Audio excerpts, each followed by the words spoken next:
You know what? I thought I was awesome the other day. I'm like, wow, I'm gonna be really inventive and I'm gonna be crafty. And I started cutting all this material like out of these old shirts. And I cut out a bunch of stuff for masks, to make masks, right? I don't know how to sew. I have a sewing machine. I'm like, I'm gonna make these awesome, like, reversible masks. Yeah. Right? Yeah, I don't have a sewing machine, so I started calling around and see if I could find a sewing machine and teach myself how to sew. Either that or masks. Well, Cardi's had that link on their website for masks and like the how-tos and stuff. So maybe you just go there and find the people and be like, hey, I got a bunch of pre-cut patterns for you. I've done half the work. You just BYOT, bring your own thread.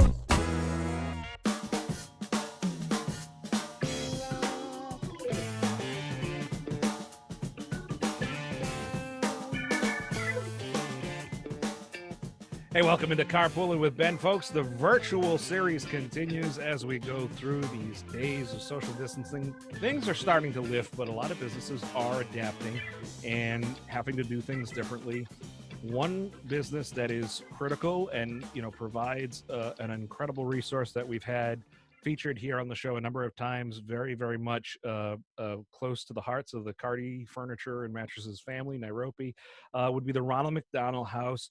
Not only Providence, but New England, as their roles are expanding up into the Boston region. And, we still got a house that's got to be built at some point soon. We're still working on it. Absolutely. So Nicole Anderson of the Ronald McDonald House, thank you so much for joining me here. And how is everybody doing and handling this? Because kids are still getting treatment. You still have people who are, needing the services of the house.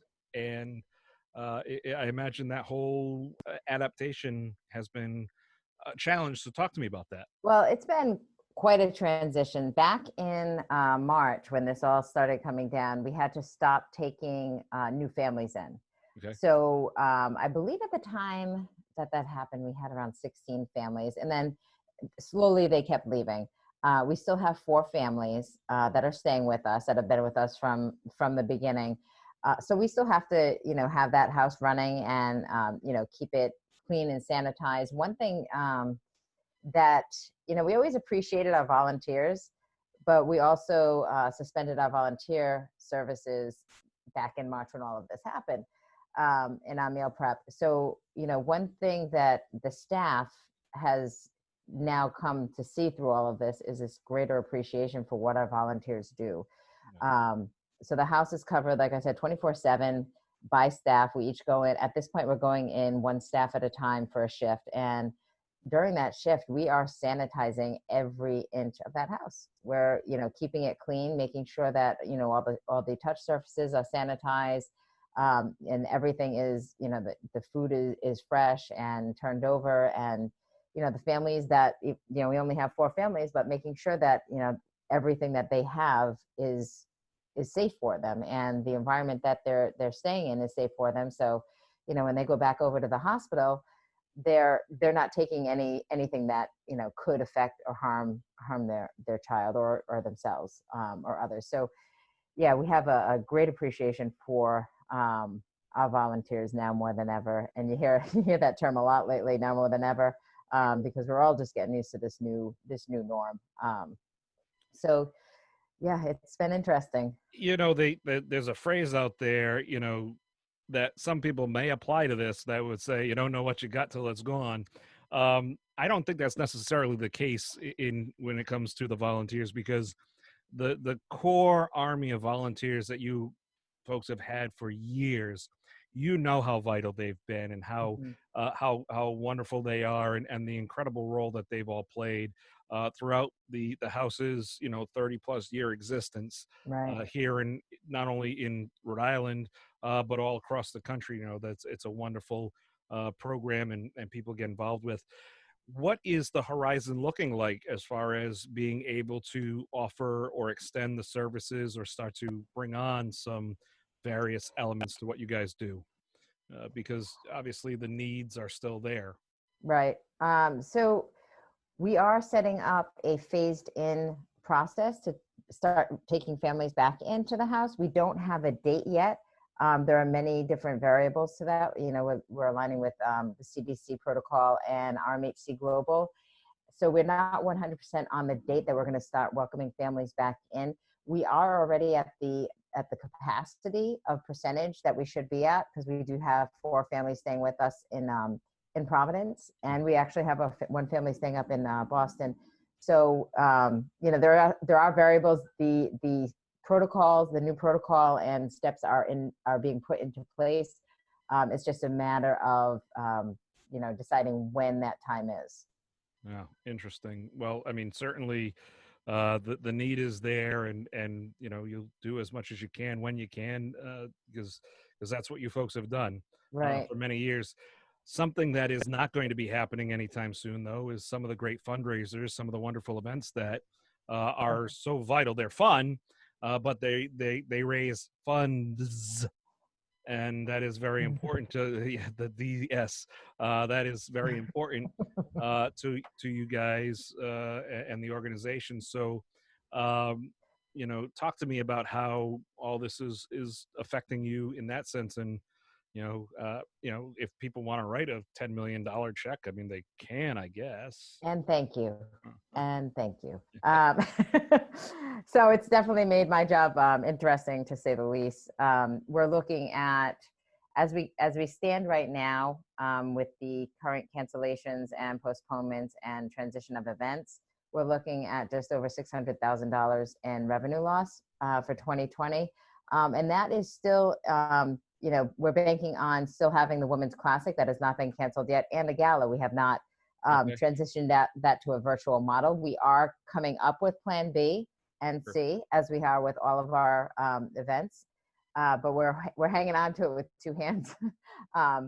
So it's, you know, between our events and even our in-store McDonald's fundraisers that we rely heavily on, with the dining rooms closed, we're missing out on a lot of revenue. We were supposed to have the Give a Hand fundraiser in May, that, you know, that was a $250,000 event that it no longer happened.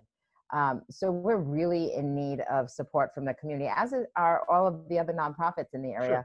Sure. Yep. You know, we're not alone in this, but we are in need of support. We do have one event that is absolutely happening. About a year ago now, one of our retired owner operators, Dwight Barnes, came to us and said, hey, when we're looking at, you know, campaign, right after we merged, we're looking at campaign and getting our name a little more well known in the Boston area, came to us and said, you know, I want to do this walk to raise awareness. We're like, oh, that sounds great, you know, do a walk. So now it's called Join the Journey Home. You can check it out on our website. Dwight Barnes, retired owner operator, is walking 1,000 miles starting on August 27th. Okay. I believe it's the 27th, if the timing works out right. So he's starting at the Ronald McDonald House at Boston Harbor, and he is going through and visiting every Ronald McDonald's houses and several McDonald's throughout New England. So he's going from Boston up to Bangor, Maine. He's going over to Vermont, and he's walking this. Wow. So he is walking 1,000 miles. So just kind of like picture in your head walking 2 miles. Picture in my head walking from this seat to the refrigerator. I mean, let's start realistically here, Nicole. So that's just, yeah. So it's quite an adventure that he's taking on. But there are many sponsorship opportunities. So we're trying to transition our corporate sponsorships that we had for, it was going to be our 30th annual Fenway event, trying to shift sponsorships to support this initiative. Our golf event that was in late July, that's no longer, you know, trying to, you know, see if we can still garner that support, the corporate support, and the individuals. We're going to need everyone's support, and Dwight's going to need everyone's support around this. But you'll be seeing more about Join the Journey Home in the next weeks to come. Great way that you can support the house is share this episode and go on their site and look at the different things that are happening there, and then also, you know, get involved, get on the newsletter, see how these things are developing and how these different conditions are progressing, because, you know, whether we're going to be living with this situation for 6 months, a year, or however long, hope the shorter the better, But regardless, when we come out on the other side, these organizations play such a vital role. And even to those four families, as if the world isn't turned upside down enough for them, you enter this situation here. Mhm. And I mean, that's got to be just tough for them just in general. Right. And then, I mean, if people want to do in-kind donations of product, we're when we open, we're going to need, we're in desperate need of disposable masks and gloves, hand sanitizing wipes, paper towels. Those are at the top of our list. So if you're looking, if you're out there, you're looking for, a way to give back like right now, and you have an extra roll of paper towels, said no one ever. But if you do, Exactly. we could definitely use things like that at the house. Folks, I definitely wanted to bring Nicole on to keep things top of mind with what's going on over there. And you're right, there are a lot of nonprofit organizations, whether they be providing services like you do or otherwise, that are all feeling the pinch. It's important not to lose sight. It's important to see the great work that they've done and know that that work can continue with your help, with your support. And, I mentioned it last week in an interview I did with Healthy Humor. They're the performers, the clowns that go into hospitals, and they really provide this form of therapy. I really hope you're never on the receiving end of a Healthy Humor performance, because things are really tough. I really hope folks never have to stay at the Ronald McDonald House, but the reality is things happen, and you do have to stay there. So if that happens to be you or somebody you want them to have the great service and care and the compassion and love that has been part of the one in Providence since the 80s. And as Boston now transitions and over the next few years and becomes just a facility into itself, that will be quite incredible. Of course, you've already enlisted the helps of Nairobi, Ron and Pete Cardi, to work. Yes, It's they've been huge supporters. it's kind of hard to get rid of them. I mean, You know, they're always right there. It's you know what? And who would want to? They're just so fantastic. no, they are. They're Seriously. great and wonderful support that they've offered. You got your Nairobi mask there as well. So it's very fancy right there. Right? Mine's in the car on standby, ready to go. So, but Nicole, thank you so much. We will link to the various sites, and folks, please share the episode, share a story if you've been there. Just help to flood the internet and flood the social medias with the great stuff that Ronald McDonald House Providence and in general Ronald McDonald House Charities is doing. Truly appreciate it. Thanks, Ben.